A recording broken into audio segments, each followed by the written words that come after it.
Sir सर्वप्रथम तुमचं मनपूर्वक अभिनंदन. तुम्ही आज दुसऱ्या फेरीमध्ये गेले आहात. सर या एका दिवसासाठी तुम्ही खूप सारी तयारी केली असेल, त्याबद्दल एकदा सांगाल का थोडंसं? खरं तर मी महाराष्ट्र केसरी स्पर्धा 2018 पासून खेळतोय. 2020 ला हा किताब मी जिंकलेला पण आहे.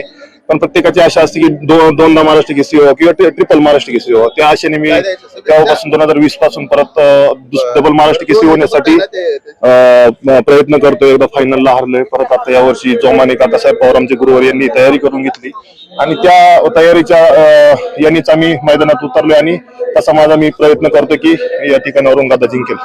Yes sir. सर ज्यावेळेस तुम्ही मैदानात प्रवेश करता त्यावेळेस तुमच्या डोक्यामध्ये असंख्य प्रश्न असतील, तर त्यांना तुम्ही कसं फेस करता? म्हणजे तुमची काय स्ट्रॅटेजी आहे का? हो, खरं तर प्रेशर प्रत्येकावरतीच असतं आणि ज्यावेळेस आम्ही हा किताब आधी जिंकलेला आणि दुसऱ्यांदा लढतोय तर अजून प्रेशर या ठिकाणी बनतं. कारण प्रत्येकाची आमच्या चाहत्यांची आशा असते, पण तेवढ्या परत आम्हाला ते कंट्रोल कोणत्याही परिस्थितीत करावं लागतं आणि कुस्ती लढावीच लागते. चाहत्यांची साथ सर आहे तुमच्या सोबत. ऑल द बेस्ट तुम्हाला. थँक्यू. वेलकम.